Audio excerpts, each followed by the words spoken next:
Hi guys, welcome to Sweety Kitchen. ఈసారి సంక్రాంతి స్పెషల్గా పుట్నాల పప్పుతో ఈ స్నాక్ అయితే ప్రిపేర్ చేస్తున్నానండి. ఎప్పుడు సంక్రాంతికి జంతికలు, మురుకులు ఈ విధంగా ప్రిపేర్ చేసుకుంటూ ఉంటాం కదా. ఈసారి డిఫరెంట్గా ఈ విధంగా పుట్నాల పప్పుతో స్నాక్ అయితే ప్రిపేర్ చేసి పెట్టండి, చాలా ఇష్టంగా తింటారు.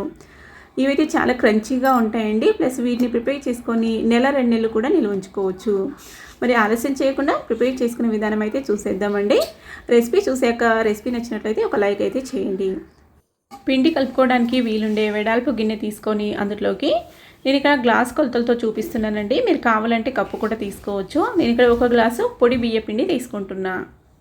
ఇది తడి బియ్య పిండి కాదండి, పొడి బియ్య పిండి అన్నట్టు, బియ్యంని పిండి ఆడించాను అన్నట్టు. ఇప్పుడు అదే గ్లాస్తో సగం కన్నా కొద్దిగా ఎక్కువ అన్నట్టు పుట్నాల పప్పు అయితే తీసుకోవాలి. చూడండి, ఈ కొలతలతో తీసుకోవాలండి. పర్ఫెక్ట్గా వస్తాయి మనకి, బాగా ఫుల్ క్రంచిగా కూడా ఉంటాయి అన్నట్టు. మిక్సీ జార్లో వేసుకొని ఫైన్గా మిక్సీ పట్టేసుకొని ఒక జల్లెడ తీసుకొని జల్లించుకోవాలి.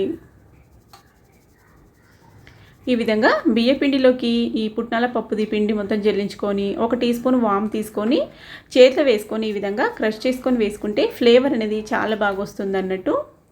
టేస్ట్కి సరిపడా సాల్టు, రెడ్ చిల్లీ పౌడరు, పసుపు వేసుకొని ఒకసారి మొత్తం ఈవెన్గా మిక్స్ చేసుకోవాలి. ఇప్పుడు మనకి సాల్ట్ సరిపోయిందో లేదని కొద్దిగా టేస్ట్ చేసి చూసుకుందామండి. మనం ఇప్పుడే బాగా చూసి కనుక వేసుకున్నామంటే మనకి కరెక్ట్ టేస్టీగా అన్నట్టు వస్తాయి అన్నట్టు. నాకైతే సాల్ట్ సరిపోయింది, మళ్ళీ ఏమి వేసుకోలేదు. ఇక్కడ 2 టీ స్పూన్లంతా నెయ్యిని కాచి వేసుకున్నాను అన్నట్టు. నెయ్యి ప్లేస్లో ఆయిల్ కూడా వేసుకోవచ్చు. స్పూన్తో ఒకసారి మొత్తం ఈవెన్గా బాగా మిక్స్ చేసుకొని ఇప్పుడు చేతితో బాగా ఈ విధంగా బాగా నలుపుకుంటూ మిక్స్ చేసుకోవాలి. చూడండి, ఈ విధంగా ఉండ కడితే మనకి ఉండలాగా వస్తే కరెక్ట్గా పిండి కన్సిస్టెన్సీ సరిపోయినట్టు. ఆయిల్ కానీ ఇప్పుడు ఇందులో కొన్ని నీళ్ళు వేసేసుకుంటూ పిండిని అయితే మనం చపాతీ పిండిలాగా కలుపుకోవాలి. మరీ సాఫ్ట్గా ఉండొద్దండి, కొద్దిగా హార్డ్గానే ఉండాలి ఇది.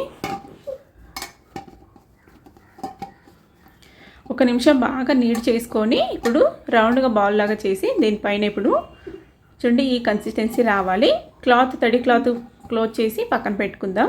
ఇప్పుడు మురుకుల గొట్టంలోకి మనం ఈ విధంగా సన్నది హోల్స్ ఉండేది వేసేసి, మురుకుల బిల్ల అన్నట్టండి, సన్న హోల్స్ ఉండేది వేసేసుకొని ఇప్పుడు అందులోకి నెయ్యి కానీ ఆయిల్ కానీ అప్లై చేసుకొని పిండి అయితే ఫిల్ చేసుకోవాలి. పిండిని కొద్దిగా ఈ విధంగా సిలిండర్ షేప్లో కొద్దిగా పొడువుగా చేసేసుకొని ఫిల్ చేసుకోవాలి.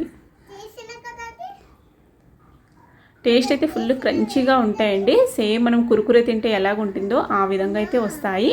ఈ విధంగా క్లోజ్ చేసుకొని నేను ఇక్కడ ఒక క్లాత్ పైన వేసుకుంటున్నా. మీ దగ్గర బటర్ షీట్ ఉంటే బటర్ షీట్ పైన కూడా వేసుకోవచ్చు. చూడండి, ఈ విధంగా డైరెక్ట్గా ఆయిల్లో వేసుకుంటే మనకి వేయగానే ఆయిల్ పొంగి వస్తుంది కదా, చేతికి వేడి తాకుతుంది కదా, అందుకే నేనైతే ఈ విధంగా వేస్తున్నాను. మీరు కావాలంటే డైరెక్ట్గా ఆయిల్లో కూడా వేసుకోవచ్చు.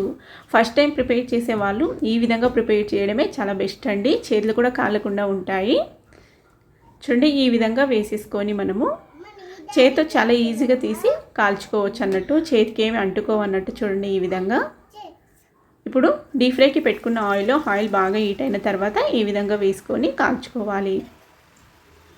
వేసిన వెంటనే కదపకుండా కొద్దిగా ఈ బబుల్స్ అనేటివి రావడం తగ్గిన తర్వాత చూడండి, ఈ విధంగా తగ్గిన తర్వాతనే టర్న్ చేసుకోవాలన్నట్టు మిక్స్ చేయాలి. ఈ విధంగా లేదంటే మనకి మరి ఆయిల్ మొత్తము పిండి అయిపోతుంది అన్నట్టు. చూడండి, ఈ విధంగా కొన్ని ఈ విధంగా డీప్ ఫ్రై చేసేసుకుంటూ ఒక జాలి కరిటిలోకి తీసుకున్నామంటే మనము దాంట్లో ఉన్న ఎక్స్ట్రా ఆయిల్ అంతా కిందికి వచ్చేస్తుంది అన్నట్టు. చూడండి, అన్నీ ఇదే విధంగా కాల్చేసుకొని సర్వ్ చేసుకుంటే అయిపోయింది. టేస్ట్ అయితే అద్భుతంగా ఉంటాయండి, ఫుల్ క్రంచీగా ఉంటాయి. ఈసారి సంక్రాంతికి స్పెషల్గా ఒకసారి ఇలా ప్రిపేర్ చేసి పెట్టండి. ఇంట్లో చిన్నపిల్లల నుంచి పెద్దల వరకు అందరికీ చాలా బాగా నచ్చుతాయి. పిల్లలకి ఈ విధంగా ప్రిపేర్ చేసి స్నాక్స్ కూడా పంపించవచ్చు అన్నట్టు, స్కూల్కి కానీ లేదా ఇంట్లో ఏమైనా అడిగినప్పుడు కానీ ఇవ్వచ్చు అన్నట్టు. చాలా బాగా ఉంటాయి టేస్ట్ అయితే. ఒకసారి ట్రై చేసి మీకు ఎలాగొచ్చాయో నాతో మాత్రం షేర్ చేసుకోండి. రెసిపీ నచ్చినట్లయితే లైక్ చేసి కామెంట్ చేయండి ఎలాగొచ్చింది అన్నట్టు. నేనైతే ఇక్కడ కొద్దిగా చల్లన్న తర్వాత గాజు సీసాలో వేసుకొని స్టోర్ చేసుకుంటున్నానండి.